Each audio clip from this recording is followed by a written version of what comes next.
Hello there, you're watching Vnews Bulletin. This is Vnews presenting you today's top stories as usual. Full-time legislators convene meeting to talk rap laws. AFD provides non-government guaranteed loan of €80 million for EVN. And later on, Da Nang resumes international awards. The National Assembly Standing Committee opened a meeting of full-time deputies on March 28th to discuss 4 draft laws to be submitted to the coming third session of the Parliament. Party General Secretary Nguyễn Phú Trọng attended the event.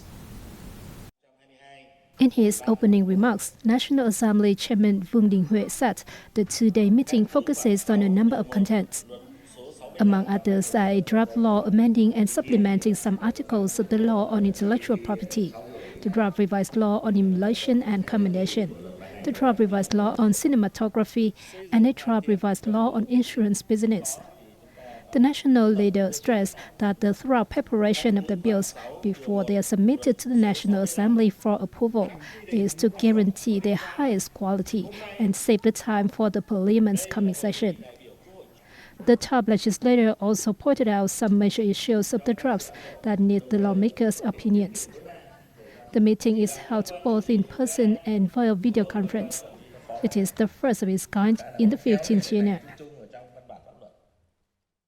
An international conference was held on March 28th to share opinions and experiences on Vietnam's National Action Plan on Women, Peace and Security.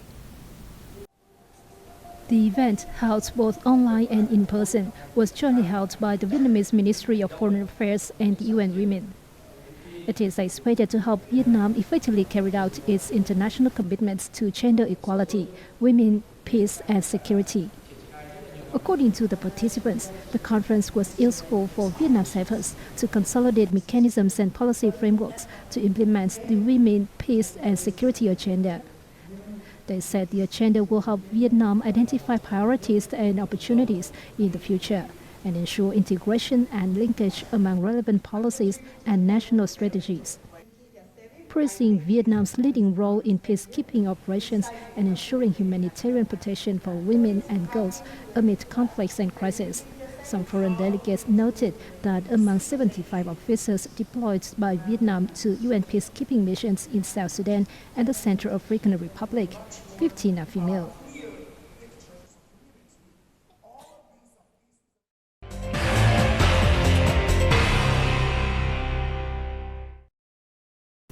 The Vietnam Electricity Group and the French Development Agency on March 28th signed an agreement on a non-government guaranteed loan worth $87 million to implement the Southern Vietnam Power Distribution Project. The signing ceremony was attended by stakeholders from EVN, AFD, Committee for Management of State Capital and Enterprises. Delegates at the event agreed to fulfill its huge potential task assigned by the party and the state. The EVN and its units have rolled out investment activities to expand its electricity distribution network. The Southern Vietnam Power Distribution Project comprises 33 sub-projects covering Bến Tre, An Giang, Bình Thuận, among others. According to a feasibility report ratified by the EVN SPC, all of these sub-projects show economic and financial feasibility. With combined investment capital of over $196 million, the sub-projects are scheduled to last from 2022 to 2024. The signature, which is in line with the strong announcements made by Vietnamese Prime Minister at COP26, demonstrates the importance of long-term partnership between EVN and AFD. It also marks EVN's ambition to develop sustainable energy. In his remarks, Conant said such kind of projects will help the EVN and Vietnam achieve the target of low carbon emissions and sustainable development, implement the Paris Agreement on climate change and fulfill its commitment of net zero emissions by 2050, made at the 26th UN Conference of Parties, a COP26 in Glasgow. So it's a direct loan without any guarantee for the government, so it will be not affect the budget of the state. Since 2017, AFD loans have played a part in the Vietnam's group investments, meeting requirements for electricity supply in socio-economic development. The central coastal city of Da Nang resumed inbound and outbound international commercial flights on March 27th after 2 years of interruption due to COVID-19. The departure and arrival terminals at the Da Nang International Airport are bustling once more, in stark contrast to the quiet atmosphere of the past 2 years, after the city officially reopened international flights. This is the moment we have all been waiting for. We haven't had any flights for 2 years now. In the future, if everything goes well, we will increase the number of flights to 14 a week. The first 2 international flights by Singapore Airlines and Thai Vietjet, with 300 passengers aboard both, landed at Da Nang International Airport at 5:11 a.m. and 12:30 p.m. on March 27th. The first foreign guests to return to Da Nang were warmly welcomed by local tourism sector and people. I was very excited because we wanted to come back to Vietnam for more than 2 years actually, and we wanted to visit Da Nang for many years, and it's like a freedom. Come back to Vietnam and see the people, see the culture, eat the local food. Very excited. No difficulties as long as the paperwork is together and your visas are good. It was easier than any other country we've been to so far. So grateful to be here and very excited to experience the culture. And if this welcome is any indication of what we can expect, we will have a great time here. The national flag carrier Vietnam Airlines plans to resume Da Nang Singapore flights from April the 15th, with 3 round-trip flights a week. The restoration of international flights connecting Da Nang and the world marks not only the return of the aviation sector, but also the recovery of local tourism. Da Nang aims to resume all pre-pandemic flights in 2023, while organizing various international cultural and sporting activities to attract more visitors. More than 100 Vietnamese young people and students studying and working in the U.S. attended a career forum organized by the Vietnamese Youth and Students Association in New York on March 26. The event was held at the headquarters of the Permanent Delegation of Vietnam to the United Nations, with a variety of activities, such as an online forum about studying in the U.S. for high school students, career consultations, especially in the fields of finance and technology. Vietnamese youth, whether working in Vietnam or abroad, are good for the country, contributing to raising its position and enhancing the values of Vietnamese people globally. Every student or every young person living, working and studying abroad is an ambassador of Vietnam who helps bring the nation's image to the world, as well as bring knowledge of the world back to the homeland.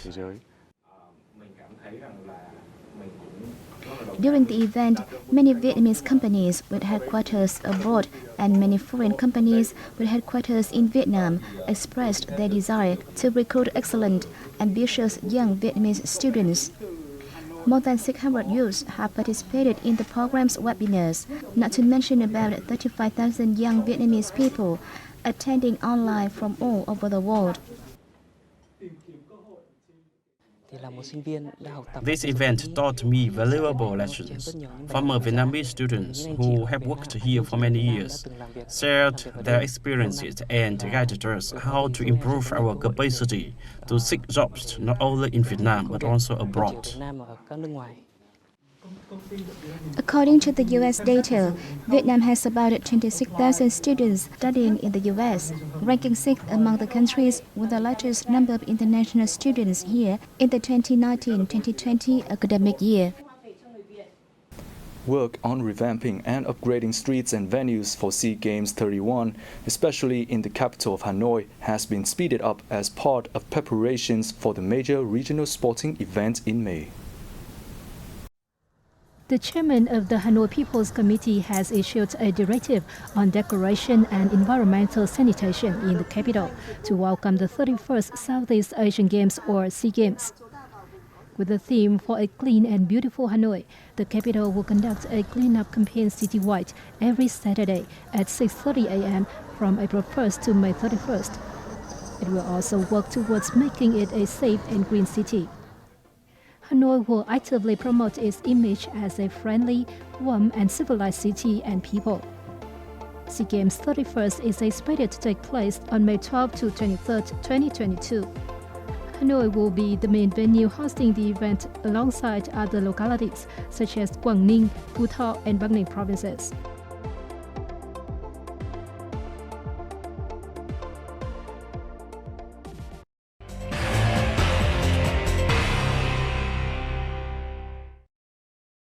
The Vietnam National Administration of Tourism has introduced a special video entitled Vietnam Travel to Love Complete Experience as part of its activities to mark National Tourism Year Quảng Nam 2022.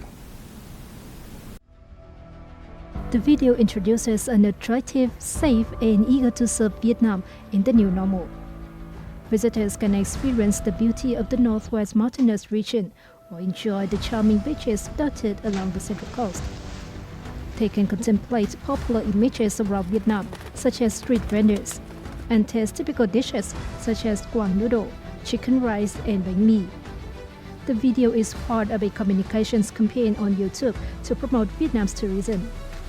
The campaign from the Vietnam National Administration of Tourism aims to stimulate domestic and international tourism, helping the sector recover soon after 2-year pandemic-related stagnation.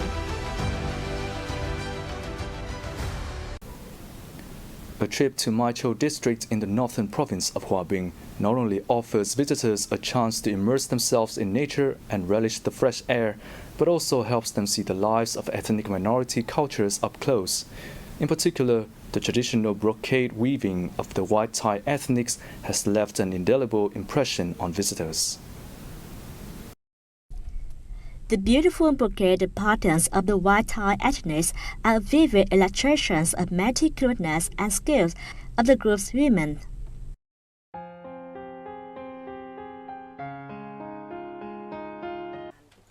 I learned how to weave from my grandmother and mother when I was very young. I mastered the craft when I was 15 years old. Many brocade weaving cooperatives have been formed in the area, helping to promote brocade products and improve incomes for local women. Women can rent the time they work at the cooperative. Along with working in the fields and doing the housework, they also come here to weave. This helps preserve our traditional identity by boosting incomes. Made by a unique combination of traditional weaving methods and the creativity of local people, the brocade products have a distinctive style and fine patterns and are favored by local and foreign visitors. Local brocade weaving cooperatives are working to have the products reach new markets. The brocade products have become increasingly popular among local consumers after being taken to trade fairs nationwide. Most of the handmade brocade is sold in Hanoi's Old Quarter. Local and foreign customers love our traditional craft and cotton products. Local authorities have paid due regard to developing brocade weaving, as they see it as a means of preserving the traditional craft and stabilizing incomes. It is necessary to preserve and develop traditional brocade weaving, which has played an important role in the life of ethnic minority groups for years.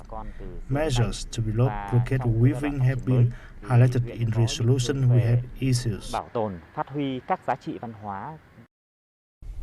Colorful brocade is on sale on every corner of Thai villages. Most visitors to Mai Châu take home brocade souvenir rustic gifts from this mountainous area.